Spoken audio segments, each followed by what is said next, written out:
Magandang araw, Lubowans. Narito na ang mga latest mula sa Bayan ng Lubo. Ito po ang Lubotang Law TV News Update. Muling namahagi ng libreng bags at sapatos ang lokal na pamahalaan sa ilang paaralan sa Bayan ng Lubo ngayong linggo. Pinangunahan ni Mayor Lota L. Manalo ang pamamahagi ng libreng bags at sapatos sa mga grade school students mula sa iba't ibang barangay sa ating bayan noong Lunes, May 13 at nitong Miyerkules, May 15. Kabilang sa mga tinungo noong Lunes ang Banalo Elementary School na may 137 na students at Masagitsit Elementary School na may 197 beneficiaries. Nito namang Miyerkules ay ang pinaghawa ng ES na may 54 na tumanggap na estudyante, Kalumpit ES na may 57 students, Bignay ES na mayroong 23 students at Nagtanuntong ES na may 88 beneficiaries. Ang pondo sa programang ito ay buhat sa opisina ng Punong Bayan at Local Youth Development Office at ito ay naisakatuparan sa inisyatibo ng ating butihing Punong Bayan Mayor Lota Manalo sa pangunguna ng Mayor's Action Center o MACE kasama ang Pambayang Federasyon ng Sangguniang Kabataan at Kasama Ka.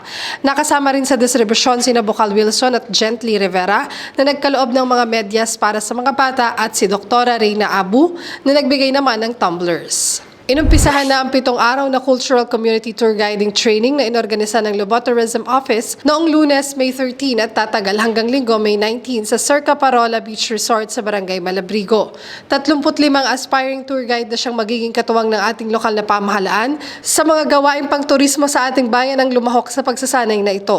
Ang nasabing pagsasanay ay isang pamamaraan upang makabuo ng local tour guides na may kaalaman sa ating kasaysayan at pakikitungo at pagharap sa mga turistang darating sa ating bayan.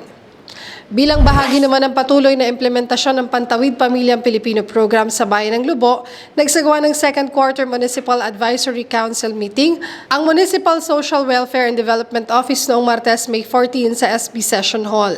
Nagsagawa ng pagbibigay ng updates tungkol sa exit conference para sa GAD mapping at assessment activity noong March at ang pagsasagawa ng fieldworks at home visitation sa Barangay Lagadlarin. Kinatawa naman ni MACE Supervising Head Lester Rubin K. Ayag ang ating punong bayan sa naturang aktibidad.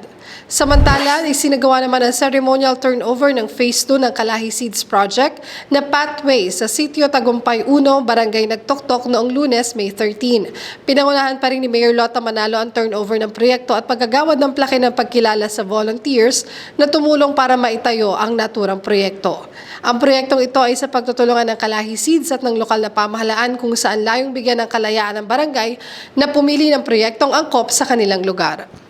At yan po ang mga latest na balita buhat sa Bayan ng Lubo. Para sa iba pang updates, maaari niyo pong i-follow ang ating official social media pages. Ako po si Angelique Atienza Romero.